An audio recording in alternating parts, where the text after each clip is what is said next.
লোকে নাকি বলে রঘু মাকালির বেটা। মাকালির বেটা।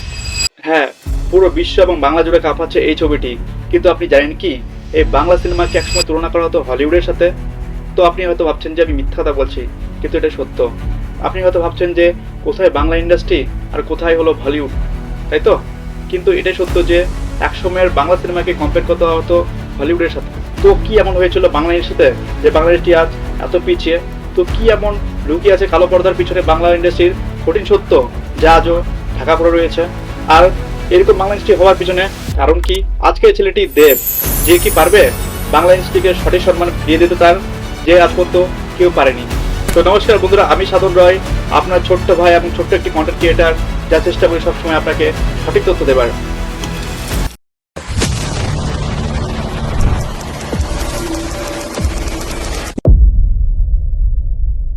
একসময় বাংলা সিনেমা মানেই ছিল স্বপ্ন, শিল্পী আর আবেগের মিলন মেলা। ঋত্বিক ঘটক থেকে সত্যজিৎ রায়, উত্তম সুচিত্রা থেকে সৌমিত্র সাবিত্রী, একের পর এক হিটম্যানিটি জন্ম নিয়েছে বাংলা ইন্ডাস্ট্রিতে। কিন্তু সময়ের সঙ্গে সঙ্গে এই ইন্ডাস্ট্রি আলো ধীরে ধীরে কীভাবে স্থূল হয়ে গেল। তবুও অন্ধকারের শেষে যেমন সূর্যোদয় হয়, তেমনি বাংলা সিনেমায় একদিন নতুন করে ফিরে পাবে তার হারানো জৌলুস। বাংলা সিনেমার যাত্রা শুরু হয় 1947 সালে বিশ্বমঙ্গল নামক নির্বাক চলচ্চিত্র দিয়ে। তারপর একের পর এক প্রথম বাধুয়া, মধু বসু দেবকী, বাসুদেবের হাত ধরে বাংলা চলচ্চিত্র ক্রমশ এগোতে থাকে।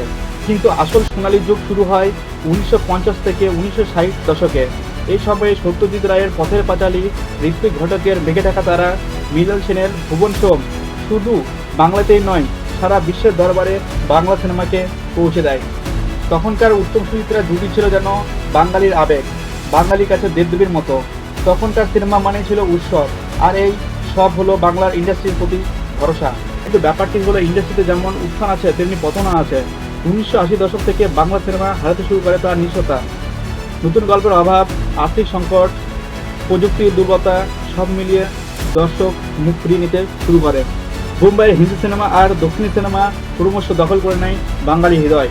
এমনি কি একটা সময় তো মনেই হয়েছিল যে হয়তোবা বাংলা ইন্ডাস্ট্রি একেবারে হারিয়ে যাবে। আর তখনই ঠিক নতুন এক সহস্রতার শুরুতে এক নতুন নায়কের আবির্ভাব হলো, যার নাম দেব। 2006 সালে অগ্নিশপথ দিয়ে শুরু করে খুব দ্রুত তিনি হয়ে ওঠেন বাঙালির নতুন নায়ক। তার নাচ, তার স্টাইল, তার অভিনয়, তার সব কিছু যেন বদলে দিল বাংলা ইন্ডাস্ট্রির চেহারা। যুব সমাজ ফের হলে ফিরতে শুরু করলো, দর্শক আবার আশা দেখতে শুরু করলো। দেব শুধু নায়কেই নয়, তিনি একজন প্রযোজকও। নিজের প্রযোজনা সংস্থা দেব এন্টারটেনমেন্ট ভেঞ্চার্স এর মাধ্যমে তিনি বানালেন নতুন ধাঁচের সিনেমা, যেখানে রোমান্সের পাশাপাশি থাকবে সামাজিক বার্তা। দেবের হাত ধরে বাংলা ইন্ডাস্ট্রি পেল নতুন ভরসা বা নতুন স্বপ্ন। আজ বাংলা সিনেমা শুধু রোমান্টিক বা এন্টারটেনমেন্ট নয়, বরং বাস্তব গল্প, স্পোর্টস, ড্রামা, থ্রিলার আর পরীক্ষামূলক ছবিতে নিজের জায়গা পুরোপুরিভাবে তৈরি করে নিয়েছে। ক্যাম্প দেখিয়েছে সংগ্রামী ক্রীড়াবিদের লড়াই, ককপিট দেখিয়েছে পাইলটদের অজানা গল্প, গোপীচন্দ্র রাজা, গোপীচন্দ্র মন্ত্রী আবার ফিরে এনেছে পারিবারিক বিনোদনের ধারা।